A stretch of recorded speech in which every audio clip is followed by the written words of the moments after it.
বৈশাখের বিকেল বেলায় তোমায় নিয়ে বকুল তলায় প্রেমের এখন গান শোনাবো। সবাইকে পহেলা বৈশাখ এবং বাংলা নববর্ষের অনেক অনেক শুভেচ্ছা। শুভ নববর্ষ। নতুন বছরটা সবার অনেক ভালো কাটুক এই শুভকামনা নিয়েই আজকের ব্লগটা শুরু করছি। আর এদিকে গতকালকে রাতে হচ্ছে খোঁপায় পড়ার জন্য গাজরা নিয়ে এসেছিলাম ফুলের, কিন্তু এসে দেখি গাজরার এই অবস্থা। দোকানদার বলে দিয়েছিল যে যেভাবে সে পলিথিনে দিয়ে দিয়েছে এভাবে রেখে দিলেই হবে, ফ্রিজেও রাখতে হবে না আর খুলেও রাখতে হবে না। কিন্তু গাজরা দেখে খুবই মনটা খারাপ হয়ে গেল, কি আর করার। তো যাই হোক, এরপরে শাড়ি বের করে নিলাম পরার জন্য। আর এই শাড়িটা কিনেছিলাম আরো কয়েক বছর আগে, বাট পরা হয়নি, তাই ভাবলাম আজকে পরে ফেলি। যেহেতু পহেলা বৈশাখ, সেটার সাথে খুব ভালোভাবেই মিলে যাবে আর কি। আর সাথে আমি হচ্ছে জুয়েলারিও বের করে নিলাম, একটা চকার সেট পরবো, একটা রিং বের করে নিলাম। তো সাথে হাত ভর্তি কাচের চুড়ি না পরলে তো আসলে পহেলা বৈশাখের স্বাদ সম্পূর্ণই হবে না। আর যেহেতু শাড়ি পরছি, সেই সাথে যদি লাল চুড়ি না পরা হয় তাহলে তো ভালো লাগবে না। তো এই তো এখন একদম চোখের নিমেষে ঝটপট রেডি হয়ে আপনাদের সামনে চলে আসছি। জাস্ট 5 থেকে 6 মিনিটের মধ্যে আমি শাড়ি পরে রেডি হয়ে গিয়েছি, কারণ কোনো মেকআপই করিনি। আর ঢাকা আসার পর থেকে আমি একদমই কোনো মেকআপ করছি না, ন্যাচারাল থাকতেই বেশি ভালো লাগে। আর আগে তো আসলে কাজের জন্য রেগুলার মেকআপ নিতে হতো, কিছুই করার নেই। সময়ের সাথে সাথে জীবনের অনেক কিছুই পরিবর্তন হয়ে যায়, আবার কিছু জিনিস একেবারে আগের মতোই থেকে যায়। জীবনে কিছু জিনিসের আক্ষেপ, ভালোবাসা, মায়া সেই আগের মতোই রয়ে যায়, কিন্তু সময়ের পরিবর্তনে সবকিছু মেনে নিয়ে এবং মনে সবকিছু রেখেই সামনের দিকে এগিয়ে যাওয়ার নামই হচ্ছে জীবন। আমরা আজকে চলে এসেছি চন্দ্রিমা উদ্যানে। আর এই রাস্তাটা আমার এত প্রিয়, কারণ এই রাস্তা জুড়ে অনেক অনেক কৃষ্ণচূড়ার গাছ, আর কৃষ্ণচূড়া ফুল আমার সবচেয়ে বেশি ভালো লাগে, সেই জন্যই এই রাস্তাটা অনেক বেশি প্রিয়। আমার জন্মদিন যেমন মে মাসে, তেমনি মে মাসেই কৃষ্ণচূড়া ফুল বেশি দেখা যায়, এটাও একটা কারণ হতে পারে এই ফুলটা এত ভালো লাগার। তো যাই হোক, এদিকে আমার বাচ্চা আমাকে একটু হেল্প করছে, আমার হেলমেট নিয়ে গিয়ে বাবার কাছে দিয়ে আসলো। মনে হচ্ছিল এখানে গাছ ভরা কৃষ্ণচূড়া ফুল থাকলে আরো বেশি ভালো লাগতো, কিন্তু এখনো যেহেতু সিজন আসেনি, যার কারণে আর কিছুদিন অপেক্ষা করতে হবে। তবে কৃষ্ণচূড়া ফুল ফুটলে এখানে তো অবশ্যই আমি একবার না একবার আসবই। আমরা যখন গিয়েছিলাম মোটামুটি এই জায়গাটা একটু ফাঁকাই ছিল, বিশেষ করে ওই ব্রিজের ওই পাশে আর অন্যান্য জায়গায় প্রচুর মানুষ ছিল।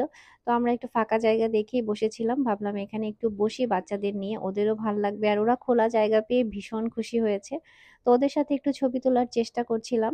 আর এদিকে বাচ্চাদের বললাম আমাকে একটু আদর করে দাও, সেটার একটা ছবি তুলি। আর সেটা বলার সাথে সাথে আবরারের যখন মুড ভালো থাকে তখন সে যেই আদর শুরু করে সে আর থামেই না।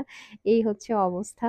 শাড়ি পরতে বরাবরই আমার অনেক ভালো লাগে, আর এই লোকটার এত বেশি পছন্দ যার কারণে শাড়ি আমার আরো বেশি পরা হয়। আর শাড়িটাতে বেশ ভালোই লাগছিল। আপনারা কিন্তু কমেন্টে জানাতে ভুলবেন না আমাদেরকে কেমন লাগছে। আর এই লোক তো সবসময় বলবে যে শাড়ি পরলে অনেক বেশি সুন্দর লাগে বা সুন্দর লাগছে, সেই জন্য তাকে জিজ্ঞেস করে আর কোনো লাভ নেই। আর এই জন্য বোঝাও যায় না কোন দিন যে আসলে সুন্দর লাগছে আর কোন দিন পচা লাগছে, কারণ তার কাছে সবসময়ই সুন্দর লাগে। তো এটা হতে পারে আসলেই সুন্দর লাগে, আর না হলে হতে পারে বউকে পটানোর জন্য এই কথা বলে। যদিও পহেলা বৈশাখে তার অফিস বন্ধ থাকে, বাট তার এবার যেহেতু সে ঢাকায় আছে, মানে ছুটিতে বাড়িতে যাওয়া হয়নি, যার কারণে সে কিন্তু ডিউটিতেই আছে বলা যায়। মানে যখন তার সমস্যা হচ্ছে, কাজে যাওয়া লাগছে, তখনই তাকে যেতে হচ্ছে।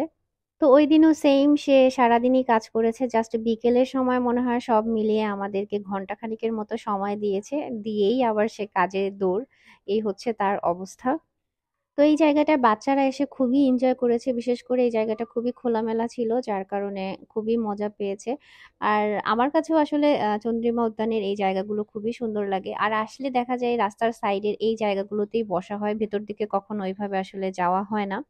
তো বাচ্চারা ওদের মতো সময় কাটাচ্ছিল, এদিকে আমরাও আমাদের মতো একটু সময় কাটাচ্ছিলাম। আর দেখা যায় যখনই আমরা আসলে ঘুরতে আসি, আমাদের প্রিভিয়াস লাইফে সবকিছু নিয়ে অনেক গল্প করা হয়। মানে আগের যে সুন্দর মেমোরি গুলো থাকে সেগুলো নিয়ে অনেক অনেক কথা, অনেক অনেক গল্প, কোথায় কখন গিয়েছি এসব নিয়ে অনেক কথা হয়। তো এরপরে আমাকে আজকে বেশ সুন্দর সুন্দর কিছু ছবি তুলে দিচ্ছিল, আর সে বলতেছিল আজকে অনেক সুন্দর লাগতেছে, তাই ছবি যেটা তুলতেছি সেটাই সুন্দর আসতেছে। আর এরপরে এই যে আস্তে আস্তে মানুষের ভিড়ও বাড়ছে, আর ভাবলাম যে আপনাদেরকে টাইম স্ল্যাপে একটু দেখাই যে এখানে কত কত মানুষ। তো যতই ব্রিজের কাছাকাছি যাচ্ছিলাম ততই মানুষের চাপটা এইদিকে বেশি ছিল। বর্ষার সময় এই লেকটা দেখতে আরো বেশি সুন্দর লাগে, এখানে আরো পানি থাকে, তখন দেখতে অনেক ভালো লাগে। আর এই জায়গাগুলো যতটা সুন্দর ততটা সুন্দর আসলে আমরা রাখি না, কারণ এত পরিমাণে আমরা খাবার দাবারের জিনিস, বোতল, এটা সেটার প্যাকেট ফেলে রাখি যে দেখতেই কেমন মানে নোংরা লাগে। কিন্তু জায়গাটা তো আসলে অনেক সুন্দর, তো এইটা পরিষ্কার পরিচ্ছন্ন রাখা বা সুন্দর রাখা কিন্তু আমাদের দায়িত্বের মধ্যেও পড়ে, কিন্তু আমরা শুধু ঘুরেই যাই আর জায়গাগুলো নষ্ট করি, নিজেরা কখনো মানে এইসবের দিকে ধ্যান দেই না। হয়তো আমরা নিজেদের দিকে ধ্যান দিলে এই জায়গাগুলো আরো সুন্দর থাকতো। ভেবেছিলাম তুলনামূলক চন্দ্রিমোদ্যানে মানুষ কম হবে, কিন্তু মানুষের কোনো কমতি নাই। আর এদিকে আমার ছোট্ট সাহেব হচ্ছে রাগ করেছে, রাগ করে দেখেন কোথায় গিয়ে দাঁড়িয়ে আছে। মানে সে আমাদের সাথে আর থাকবে না, আর বলছে আমি আর তোমাদের বন্ধু না। মানে যখন তার ভালো লাগে তখন সে আমাদের সাথে বন্ধু হয়, আর যখন ভালো না লাগে তখন বলে আমি তোমাদের আর বন্ধু না। এই হচ্ছে অবস্থা।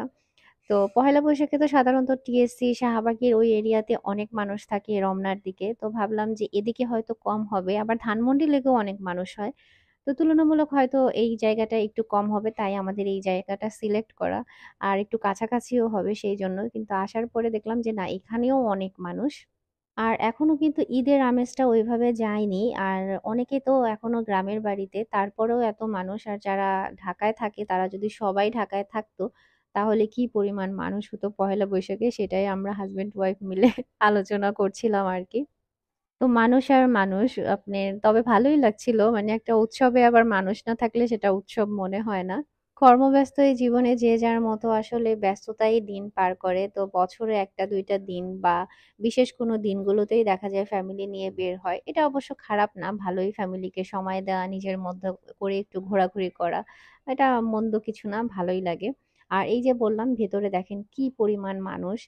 আর আজকে যেহেতু পহেলা বৈশাখ, সেই উপলক্ষে এখানে নানান ধরনের খেলনা, খাবার দাবারের অনেক কিছু দোকান বসেছে।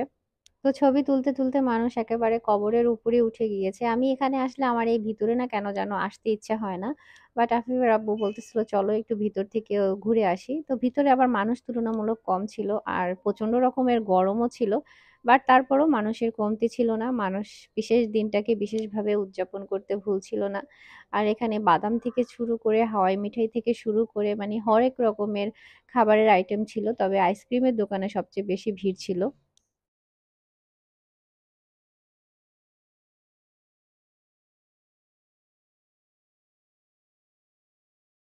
তো বললাম তো অল্প সময়ের জন্য আমরা ওখানে ছিলাম, কারণ আফিফের আব্বুর আবার অফিসের কাজে যেতে হবে, আর সংসদের এই সাইডটায় আর ওইভাবে আসাই হয়নি।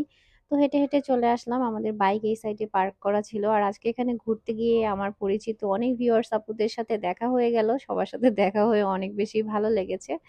তো সবার পয়লা বৈশাখ কেমন কাটলো কমেন্টে জানাবেন। আর ভালো লাগলে ভিডিও লাইক, কমেন্ট, শেয়ার করে দিবেন সবার সাথে। নতুন আরেকটি ব্লগে আবার দেখা হয়ে যাবে, সেই পর্যন্ত সবাই ভালো থাকবেন। আল্লাহ হাফিজ, আসসালামু আলাইকুম।